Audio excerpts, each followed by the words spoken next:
With MSU students set to return tomorrow, many have been pushing back, saying they just aren't ready. And it sparked a conversation about how to cope after tragedies like what we saw last week. And that's why we're joined this morning by Dr. Gretchen Moran Marsh, a clinical psychologist. Doctor, thank you so much for being here this morning. You know, I want to start with those kids who will be going back to MSU and campuses across the state tomorrow. What would you tell them about how to protect their own mental health? Well, I think, returning to campus today is going to be brought with a lot of different emotions. And so I really encourage parents to go with their student up to the campus, walk around the campus. You know, when we return to an area where a traumatic event happened, we sometimes have a lot of symptoms, a lot of mixed feelings. So some kids do want to go back, some kids are on the fence, and some kids simply do not want to go back. What would your advice be to parents who are having that conversation with their kids this weekend? Yes, so I highly recommend an open-ended question. Hey, how are you feeling about returning to campus? And then I want you to sit back and listen. Try not to overprocess, try not to put your own agenda of helping them return, but listen to what they actually think and feel.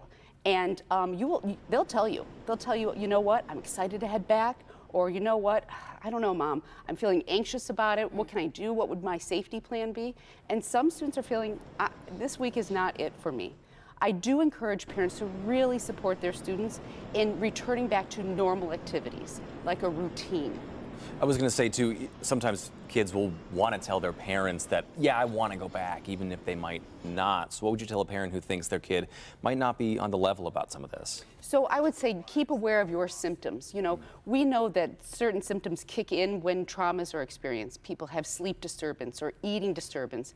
And to really educate your students that, you know what, you're going to be brought with a lot of emotions, and that is normal, and we expect it after what happened up at Michigan State. And those symptoms are more than likely going to last for about a month. And when you are looking at those symptoms, what are normal and what might, encourage you to possibly seek professional help? Great question. So normal symptoms, so some people will experience anger, depressive symptoms, anxiety. These are normal responses to a traumatic event. We start to want people to get treatment when there's personality changes, or if there's self-harm or feelings of suicide. Some students feel a lot of guilt. I mean, those students that were in those buildings that didn't, that were not shot, but were trying to help those that they cared about. And so sometimes those feelings, if there's a big change in personality, or if you can't return to your normal activities that you used to.